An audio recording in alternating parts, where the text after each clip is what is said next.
Hey, John, Hey, Nick, how are you? I'm fine. I'm in cool Oklahoma. You're in Yeah, steamy Wales. I can see I can see the steam coming off the back behind you. it Whatever. it really is subtropical. Or to us pasty-faced Englishmen, it seems subtropical here right now. Did you put So, that hat? Did you put that hat under water so it'll just drip down through this thing? Little ice pack underneath your yeah. hat. Well, the nice thing about the old Panama is it does create a layer of insulation over your skull. It does cool you down a little bit. Not as much as I would like. What I'd really like is to put my bare toes into that lake behind me if there was any water in it. Ah, yeah, I'm sorry. Oklahoma is the capital of drought. I mean, we are Dust Bowl Central. Not anymore because we're draining the aquifer underneath us. That's the only reason we're not a Dust Bowl. Ah, Um, shh. Oklahoma's dirty secret. Anyway, um, what are we here for, Nick? so What we thought we've what done am I supposed so to well this? with we've done so well with J.K. Rowling's works. We thought we would expand the franchise and look at the work of Messrs. Thorne and Tiffany, and I guess compare it and contrast it with J.K. Rowling's own work. So I'm being frivolous, of course. We're going to look at the script of Harry Potter and the Cursed Child, and you can see that the very large print J.K. Rowling, but it's based on a story from Rowling, Tiffany, and Thorne, and it's a script by Jack Thorne. So today we'll be talking about a play written by Jack Thorne. Yeah, and amazing. The printed script went straight to the top of all the bestseller charts. If you believe the Amazon reviews, largely fueled by people that didn't realize that Harry Potter and the Cursed Child, the play script, was going to be a play script. And this is certainly due to Rowling's soundbite that this was the eighth Harry Potter novel. Yeah. Maybe she said story, so that, but it's the eighth Harry Potter book, and there was I was in Oklahoma City at the time, and there was a Midnight Madness, release. Um, anyway, Nick, this is tough for me. All I know about Jack Thorne, I don't like. Yeah. The stuff he did with Black Hermione, because that wonderful actress wasn't the best actress for the job. Thorne says she was the best black actress, and I had to have a black actress, a person of color for this.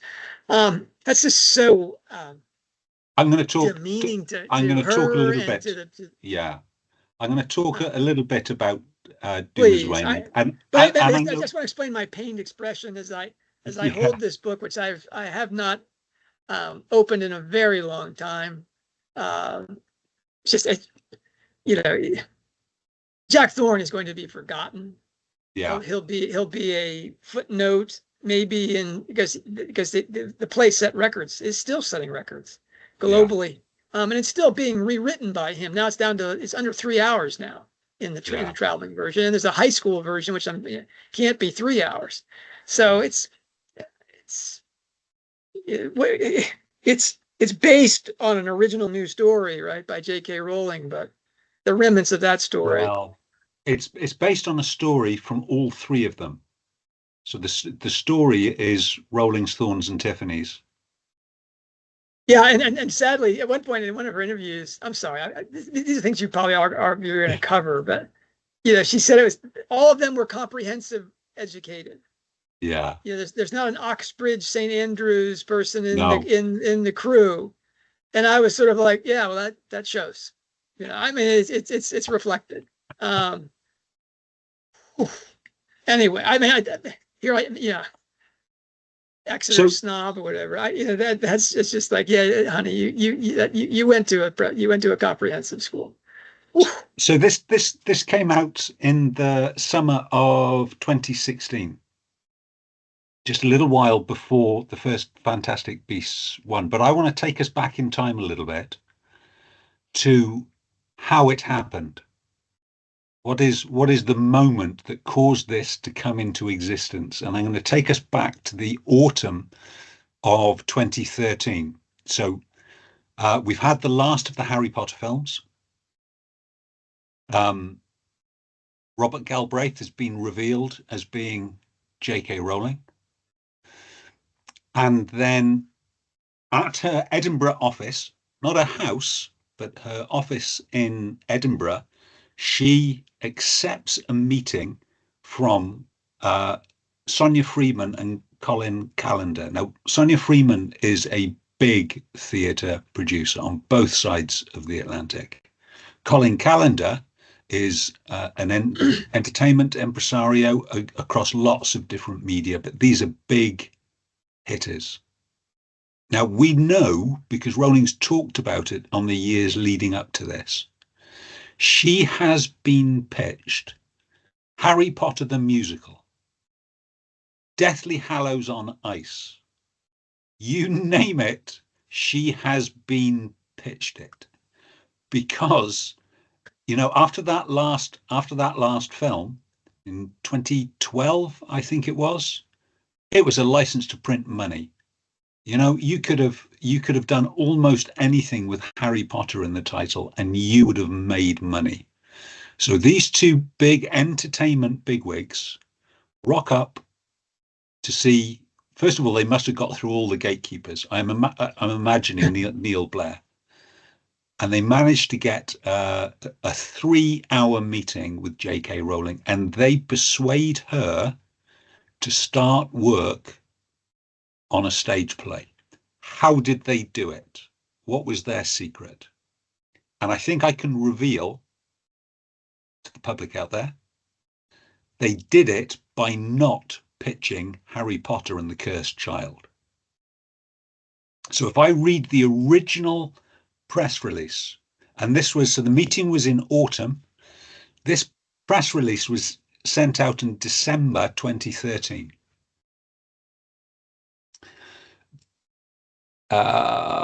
Producers Sonia Freeman and Colin Callender will produce the production. Over the years, I've received countless approaches about turning Harry Potter into a theatrical production, but Sonia and Colin's vision was the only one that really made sense to me, and which had the sensitivity, intensity, and intimacy I thought appropriate for bringing Harry's story to the stage. Rowling said in a statement, after a year in gestation, it's exciting to see this project moving to the next phase. So, to be clear,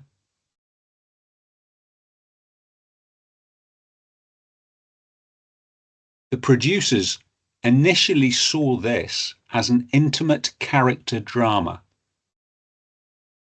not a big a big production, not an adventure driven by narrative and action.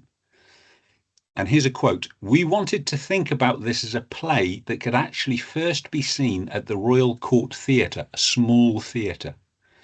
A real proper play," Callender explains. "At the same time, we kept coming back to this idea that we were never going to be able to compete with the big visuals of the movies." He adds, "Our intent really was to explore the psychological, emotional landscape of Harry." So you may remember it, the very initial press stories, it was going to be essentially a prequel. It's going to be about Harry Potter living in a cupboard, you know, and this is that kind of intimate theatre is very British fringe, and I think you get it in sort of Broadway fringe as well. Small scale, intimate productions. It's all about the character and the emotion and the dialogue. Think Waiting for Godot. That's not what they come out with at the end. Really? This Cursed Child is not Rosencrantz and Guildenstern? I mean, Yeah. So initially, the initial pitch was for J.K. Rowling was going to collaborate on a stage play about the young wizard's life before his arrival at Hogwarts. Then And we get another. we wind up with a Warner Brothers production. Yeah. Wow. We get another press release May 2014. The production won't be a condensed run through of the epic saga of the books, but rather a focus on Harry's early years and the story of his parents, who were killed by Lord Voldemort when Harry is 15 months old. This was in the Daily Mail, who also said a leading choice of the director was John Tiffany, and they got that right. Then we get a venue. So we get them thinking about the Palace Theatre, and then Nice intimate, yeah, Matchbox. and then fast forward to September 2015, and now we've got Thorne and Tiffany, and they're talking to the press. And Thorne's writing in September 2015. Obviously, I loved it when we decided to tell this story in two parts, because I get to spend more time with the characters, and what an honour that has been. It shares a scale and ambition with all the Harry Potter stories, so in order to do this justice, we have decided to present the play in two parts. He says they are anxious to respect the previous 7 stories, so we've moved from prequel to sequel, and hope people will love the play like they loved the books. And then it wasn't until October 2015, that's less than a year before they open, they've decided it's going to be 19 years later. That's going to be the opening scene. So we've got, when the pitch is made, it's not going to be about the money. It's not going to be, yes, use Harry Potter because you can make lots and lots of money. It's going to be about the theatre. It's going to be about the art and the character. And that's how they got Rowling. Once they've got Rowling and they start getting a crew together, It's wonderful. I don't know if you mean company, they got her or whether they got Rowling. There you go. well, they got both. So now I'm not saying that JK has been pushed and manipulated, although I think she has, but she has a major voice in this. She owns 50% of the company that is putting this on, and of course she's making a lot of money. But I think if they'd come in and said, we're not going to do an intimate character portrait. We're going to have a massive extravaganza, so big you got to buy 2 tickets to see it all. There's going to be fireworks and dancing, and Rowling wouldn't have taken the meeting. I think that was a strategy to get the meeting. Okay, and I also said I was gonna talk a little bit about a wonderful actress called Noma Dumezweni. Now I know Noma of old because she has done a lot of work, although she was never a superstar before Harry Potter. But she's done a lot of work on BBC Radio, on radio dramas, and it's one of the things that I do enjoy. I'm much more auditory than I am visual, so I can concentrate much better on a radio play than I can on a TV show or a movie. So I knew her work well, and I respected her extremely well.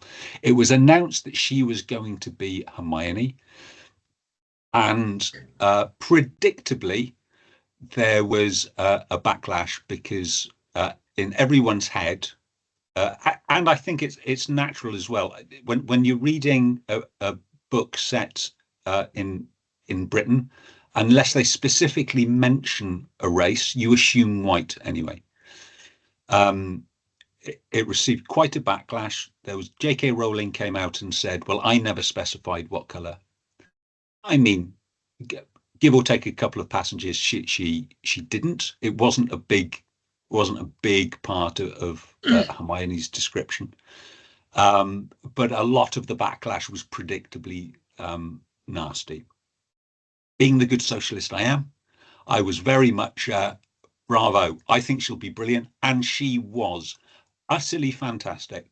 She was nominated for a Tony. She actually won the Laurence Olivier Award in the West End for Best Supporting Actress, and it's hard to find a review which were universally glowing of the actual production of Harry Potter and the Cursed Child. It's hard to find a review that doesn't mention how well she did.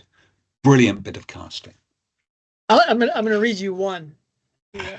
But it's not her performance. No. It's the fact that the script, has a Hermione that never mentions a book. Yeah. I mean, it's just sort of like, this is not Hermione. Who is this? Excuse me. But I do want to mention John Tiffany, because John Tiffany actually made me quite angry, and it takes quite a bit to make me angry, John, as you know. Shut up, Nick. So he had an interview about his role in the production, and he was questioned about the backlash. And I think first half of his response was fair enough. She's a brilliant actress, and she was great for the role. And then he said, I couldn't have put a production on in 2016 in London and have the 3 lead characters white. And I've got a problem. You're saying that was Tiffany who said that? That was Thorne, yes. Wasn't it? No, that was Tiffany. Oh, I've been saying that was Thorne. My mistake. Apologies to Thorne. I thought that was him. Let me double trouble check.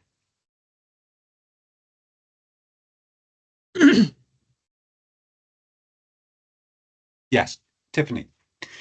So that was the director rather than the writer. The writer was Thorne. So I have a problem with that statement. Because here was I going, well, no, she's brilliant, Hermione. Why wouldn't you want Noma as a Hermione? And in effect, he was saying, well, she had to be black because we couldn't have 3 white people in there. Now, I understand positive discrimination, and I understand the reason and necessity for it. So I work in an industry that is very male dominated. And I also work in an industry, thank goodness, that still believes in the apprentice system. So every year we get young kids in from school who are maybe interested in an apprenticeship. And what we do is we try and find them role models to take them around my place of work to get them interested in this as a career. Now, for many years, we didn't have a good female role model as an engineer or a technician or somebody working in a technical field, and we needed a role model. So when the guys were looking for new engineers and new technicians, if you were a woman, you had a much better chance of getting a foot in the door, because we needed those role models. What I would not have said if a group of school kids came round, I wouldn't have said, this is Jack, he's brilliant, he's been in this job for 5 years, he's already had 2 promotions, he really knows his stuff. And this is Emma. We had to have her because she's a woman. So it's understanding the need for it, understanding the justice for it, and there's coming out and saying, well, it's 2016. They can't all be white. Rather than, Noma is clearly a brilliant actress. She's got almost universal, apart from Thorne's script, almost universal acclaim in all of the reviews. Why wouldn't you want her in your production? There was, but he then said also that all future Hermiones will be black, throwing a pall over all other actresses that are hired for the job, that they're diversity hires. Well, what a shame. I mean, I have a little bit more sympathy for that. I think once you've got in the theatre going crowd's head an aesthetic for the 3 leads, if they were all 3 white, I could understand why you wouldn't want to suddenly change. Okay, that's a good point. I'm gonna kick back on Tiffany's statement and your repetition of it, that these are the 3 leads. Harry, Ron, and Hermione are not the 3 leads of this play. No. I mean, she deserves the reward as supporting actress, because all Harry, Ron, and Hermione, they're all supporting actors and actresses. The leads are Albus, and Scorpius, and Delphi. That's the trio of this story. And so this whole thing about their being the leads, I'm like, well, okay, because they're recognizable and we know them. They may have a larger place in our attention and stuff like that, but the story's not about them. No. I mean, it's about Harry and Albus's relationship, whatever. But to say that, you know, I couldn't have the three leads on the stage all be white. Well, okay, then make Scorpius black. You know what I mean? But or Delphi black. You can't. You know, why does Hermione have to be black? Especially Hermione that doesn't like books. Anyway, I'm not gonna go there. It's a thorny issue, and there's going to be a lot of different views out there. But I think I guess from my side, from a left-wing communist, I just plead with my fellow left-wing communists, just have a think about how what you say can affect the people that you're talking about. I do think how, and I mean, maybe she hasn't heard it, but if Noma heard that, how would that affect her, self-respect? Yeah, woman accomplished in her field, recognized for her work, her the diversity of the roles that she's played and the voices that she's done in audio, and then to say, oh yeah, but we needed a black woman. This is already bleeding into Black Severus. Yeah, which is to me a much more credible and challenging decision than Black Hermione. Black Severus, especially if you can get a black serious black, so that you have two blacks on the stage that hate each other because they've made different decisions about their relationships to the majority culture. Wow, that's a powerful challenge to rereading of the text. Yeah. It's Snape somehow as conformist and black as a rebel. It's or vice versa, that Sirius Black is the thing, and plus it makes his name hilarious. Sirius Black. That's easily your most searched for and read article this year, I think, isn't it? I do hope you can add a link. But we have the same situation that we have with the actress who played Black Hermione. Yeah, you have this phenomenal actor who is who's being dissed because Snape is not black in the books. I'm just like, wow, Snape is as black as you can get in the books in terms of his coloring, if you want, his vampiric nature. Bat-like. That's right. I mean, and he's the shadow. He's an anti-hero, and to have him in this white majority cast come in that already he's the thumb on the hand. Now this makes this visible in a very visual medium. Anyway, that's brilliant.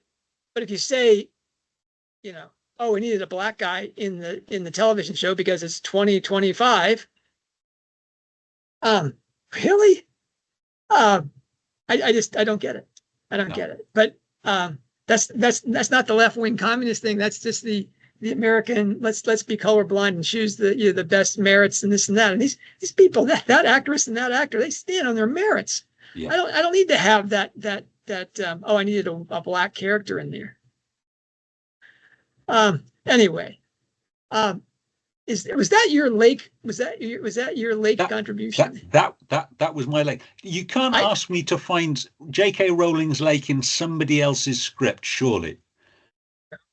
I think you've done yeoman's service there in finding that how they manipulated her into doing the play, because that she didn't want Deathly Hallows on Ice, but that's what she got.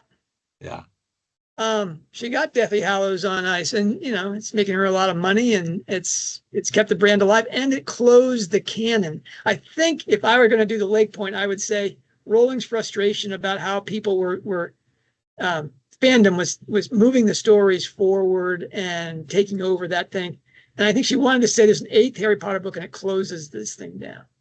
Yeah. And certainly she chose a story that. Hogwarts Professor is like 7,000 posts on it now. I mean, we have a lot of posts up over our 20+ year run, and we've only done 2 pieces of fan fiction. One was a brilliant one by Louise Freeman where Cormoran Strike is introduced to Harry Potter, where he reads the Harry Potter novels. I have to find that and put that link up. That's a great one. But the other one was right after Deathly Hallows came out, and I will put a link up to this in the underneath this video. There's links down there. I will put a link to the story that was written about Albus and Severus on the train. Albus and Scorpius on the train, and how they meet and how they basically agree that Albus will be, he's going to choose to be in Slytherin to help his friend Scorpius, and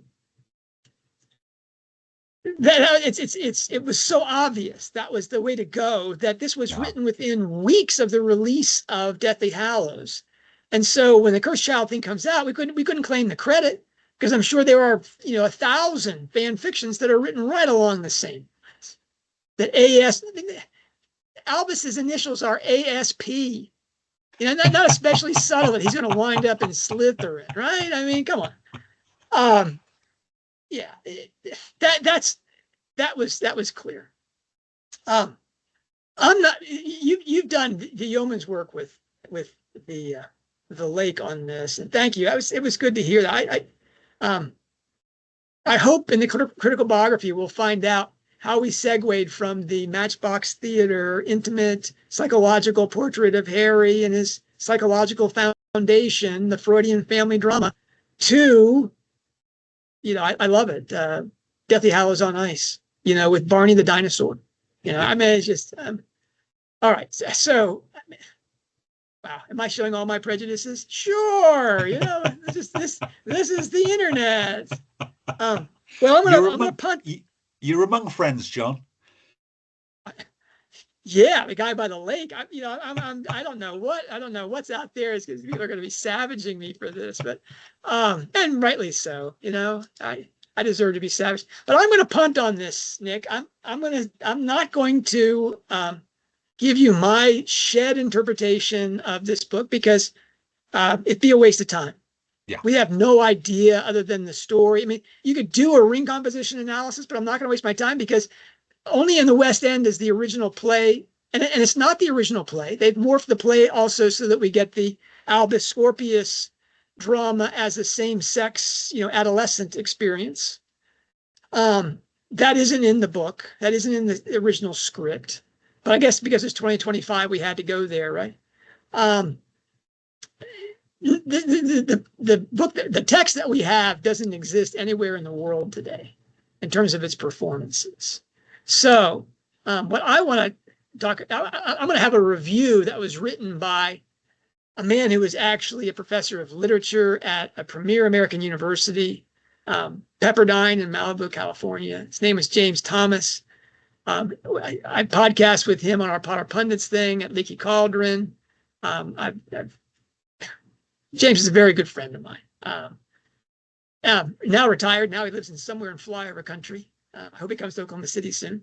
He wrote 2 books. One was Repotting Harry Potter, a professor's book-by-book guide for the serious rereader, which is really, there are three literary allusions books. There's My Harry Potter's Bookshelf. There's Repotting Harry Potter by James Thomas, in which he just catalogs all the references to books inside these books. And it's a fun, romping guide. It just blow your mind. And then there's Literary Illusion in Harry Potter by Beatrice Groves, which is the seminal work. I mean, really the really beginning of the third Generation Hex's arrival in Rowling studies. And then James also wrote Rowling Revisited, Return Trips to Harry, Fantastic Beasts, Quidditch, and Beetle the Bard. And that's really the only book that's been written that talks about the ancillary books, the textbooks, and Beetle the Bard, which, it's invaluable. Again, there's nothing else like it. Well, James was in England teaching a class on Harry Potter during his summer break from Pepperdine when Cursed Child, the play, started to be performed. And I asked him, I said, you are a premier Potter pundit, and you're right there in the UK. Can you write us a review of the script? Because he told me he wasn't going to go to the play. He had too much on his plate to go to London for a whole day. And I begged him, can you do this? And he agreed. And so I'm just going to read you this thing. I'll put a link to it if you want to be able to reference it. But the review is called, I don't know what it is, but it's not the 8th Harry Potter book. Anyway, this is James Thomas. A few weeks ago, I was teaching in London, only 3 miles from the theater where Harry Potter and the Cursed Child was to open.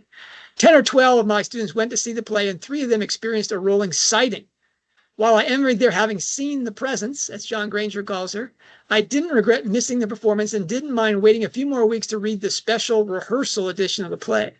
All my instincts and previous reading experience told me that whatever I was going to read by Jack Thorne wasn't going to be an 8th Harry Potter book, no more than the wretched Ghost Set of Watchmen is the second To Kill a Mockingbird. In fact, having just sailed on another voyage back through the 7 and only Potter books in my London class, I came away from the rough seas of Cursed Child a bit seasick. This was an exercise in anticlimax, not unlike reading Moby Dick and then encountering Free Willy, books that have only one thing in common: whether Harry or whales can differ in every other conceivable way, in tone, depth, style, and overall literary worth. I'm certain that reading the play is a far cry from experiencing the wonders and pyrotechnics of the performance, but having read more than my share of plays, I can also testify that a good play can radiate power and come to life on the page without the bangs and smokes of the stage. About the bangs and smokes. Do you remember this gem from the Cave chapter of Deathly Hallows? Rowling writes, he had never seen a wizard work things out like this simply by looking and touching, but Harry had long since learned that bangs and smoke were more often the marks in ineptitude than expertise. I appreciate this contrast on a figurative level because I believe that we initially enjoy the Rowling books because of the bangs and smoke, and that later as rereaders we appreciate them for the looking and the touching. I also think of this passage when I try to explain why I'm less than enthusiastic about all film adaptations of great books, Rowling's included.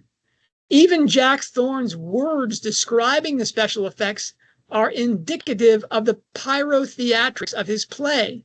The words explodes, noise, whoosh, smash, flash, and bang occur over 20 times. Holy Batman! Remember sock, pow, bang, etc.? True, Aunt Marge doesn't float, and desserts don't splat in Cursed Child, and Thorne's noises and explosions are, in a dark context, and are matters of life and death. Yet they still seem to me more often the marks of ineptitude than expertise. Jo surely knows that many of her bangs and tricks are for kids, and she also gives us an abundance of looking and touching scenes. Jack doesn't give us much beyond all the bangs and smokes. Now James Thomas goes into the differences. He starts off with, my Harry is not a bad father. Early in Thorne's play, when Albus Severus is worried that he may be sorted into Slytherin, he pulls on his father's robes, and Harry looks down and speaks reassuring words. In Deathly Hallows, Harry offers similar reassurance, but only after he crouched down so that Albus's face was slightly above his own. Actions as well as words play a part in allaying a child's fears. And Thorne's Harry looks down on his sons, while Rowling's Harry, my Harry, our Harry, looks up to his son. Moreover, Thorne's Harry, seeing red, utters the awful words, well, there are times I wish you weren't my son. Harry can't believe he said that. Ginny can't believe he said that. I can't believe he said that. And I can't believe many playgoers or readers can believe he said that. So the line is, in my view, unbelievable, but not in the wow sense of the word, but in the not credible sense. It's like Hamlet saying to Claudius, I wish you and my mother well, and toasting to brighter days in Denmark. I wish Thorne had considered that we already know Harry is far from perfect before he made his Harry into England's worst father, childhood bedwetter, and pigeonophobe. In the Deathly Hallows epilogue, as the train bound for Hogwarts begins to pull away, Harry smiles but feels something like a little bereavement watching his son glide away from him. Thorne's Harry essentially tells Albus that being a father scares him so, and is so difficult because he had no father to use as an example of parenting. Nature trumps nurture for Rowling's Harry. Dursley-raised Harry himself had no experience or example to draw from to understand a parent's bittersweet farewell to a child, but he seems to have inherited all the skills and instincts he needs from James and Lily. It's not until perhaps these final pages of the final book that readers finally appreciate how much more than James' unruly hair and Lily's green eyes were passed on to their son. Point number 2, my Ron is not a buffoon.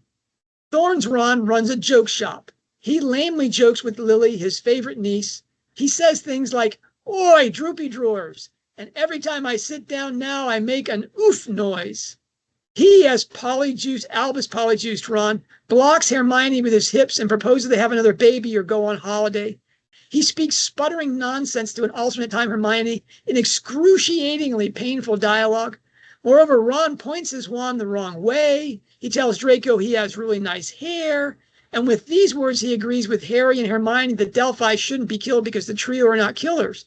Yeah, it's annoying, but it's what we learned. Overall, Jack Thorne gives Ron all the depth and dignity of Nick Bottom, and his painful scenes with the love of his life are reduced to Bottom's antics with Titiana. Did Jack really write that? As Emily Strand recently reminded us, Harrison Ford wondered how many actors could say some of the stuff, and stuff is not what he actually says, George Lucas wrote. Some of Thorne's stuff comes to mind, and I suppose we would all have our least favorite lines. Mine include Albus's assurance to Scorpius that his friend is kind from the depths of your belly to the tips of your fingers. Scorpius's neologism, engorge impressed. Scorpius's exclamation when seeing Matilda Bagshot, "Oh my, that's her! Wow, squeak, my geekness is a-quivering." The description of silence as one that sits low, twists a bit, and has damage in it. And this other description of silence, there is a bang and a flash, and then silence. And then there's more silence. When I read that last line, I hear Ethel Merman in my head. There's no silence, like more silence, like no silence, I know. Another odd matter involves a rather inexplicable preposition switch. Why is Hermione minister for magic? Will this become a trend? Will either Hillary Donald be elected president for the United States? Is Elizabeth Queen for England? Was Mary Queen for Scots? Now, this is actually funny because James forgets or neglects that actually was in the original book, right? They changed it to Minister of Magic for the Scholastic edition. But anyway, yes, of course, there is some magic. How could there not be? Dealing with Harry's saga, even in such a derivative way, Thorne or almost any writer familiar with and appreciative of the story must inevitably strike gold. Each reader or playgoer will have his or her favorites, and based on my own reading and comments from some of my students who attended the play, here are some memorable moments worthy of praise. James always says nice things. I've never heard him say a critical word about any person in my life. Anyway, Snape's few scenes and his willingness to sacrifice himself again. Ron and Hermione's kiss, despite alternative times having kept them apart as life partners. Harry and Draco's brief moment as friends rather than enemies. And most notably, James and Lily of necessity dying the sacrificial death once more, witnessed by those who love them and lament their loss most keenly. For many of us, such scenes alone, even 4 or 5 moments of gold, may mitigate the dross and prevent a total literary loss. But there is a review within the play. I think Jack Thorne may have unwittingly written his own review of his play within the play. Here are my top 5 unintentional self-descriptions of Cursed Child in Thorne's dialogue and stage directions. I'm assuming that explanations as to why I chose these lines and the commentary and the context are unnecessary for Hogwarts Professor readers. I offer them in reverse chronological order for your consideration. I just don't want to see him like that. The man I love shrouded in the man I hate. The group are gathered and full of confusion. There's a slightly limp cheer. So I suppose it's only ourselves we've got to blame that you've turned out such a limp disappointment. And last, his hand is empty. It's a lame trick. Everyone enjoys its lameness. After A Cursed Child, and that review within the review, I don't want my money back. I just want my Harry back. Don't you miss Harry? Doesn't a play wherein he's sort of a character make you miss him even more? If so, here's a recommendation, and it's free. Both the advice and the remedy for missing Harry. Pick up Sorcerer's Stone and start reading it all over again. I deeply appreciate Elizabeth Bayard Hardy for her comments on this matter in the revisiting instead of rehashing part of her piece on Cursed Child. My university teaching allows me to return to the blessed books on a regular basis. Again, next spring term, in fact. So I invite you to join me in spirit, though not in class, and return to the 4,100 pages paradoxically again, as if for the first time. As I wrote a few years ago, we've all felt the joy and the power of rereading a rich text, of reliving a story that resonates so deeply within us all, a story such as Harry's, that is both in our heads and real.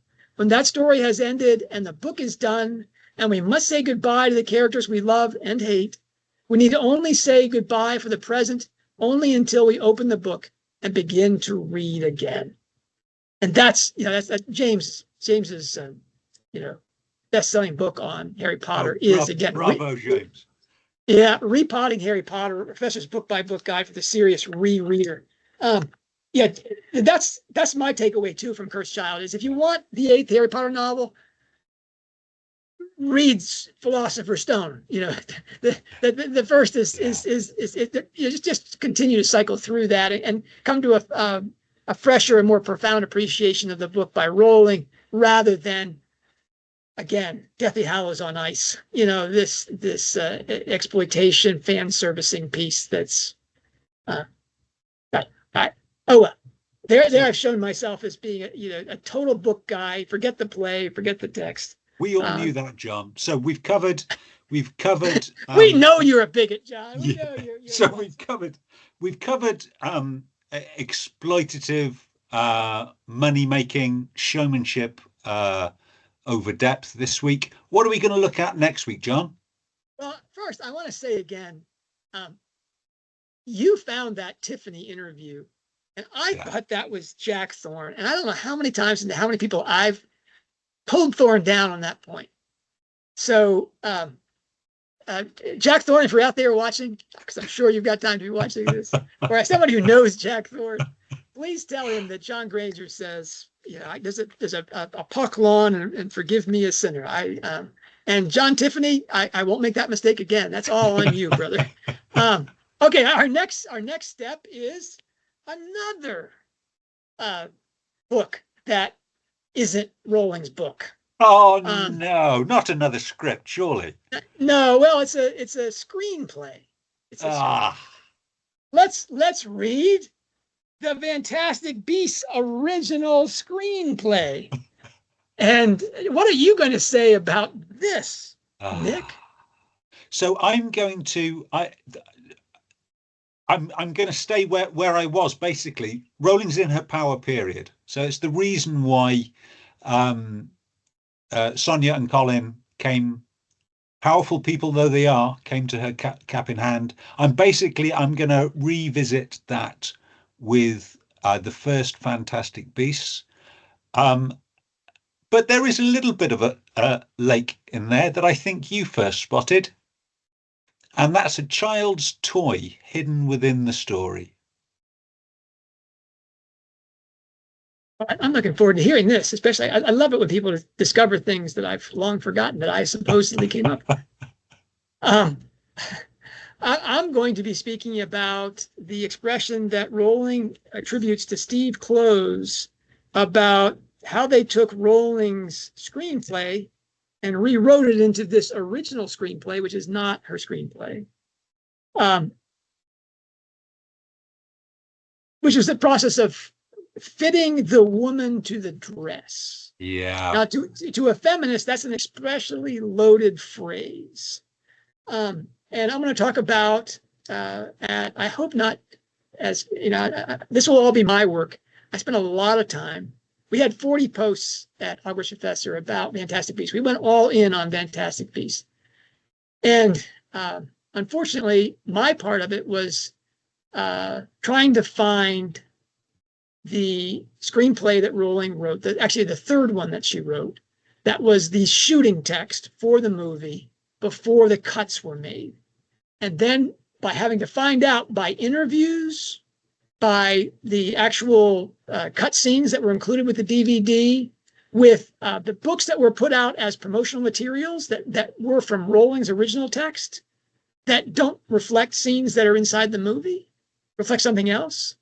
And then as things as bizarre as the Lego movie, which is a Warner Brothers property, and they also had the original text, that the movie had to come out the same day as the film did. So they didn't have Yates and Heyman's cuts. Yeah. So we had to recreate the text, and I'm going to talk about all those cut scenes and how it's, the original screenplay may be original in the sense that it isn't from another story.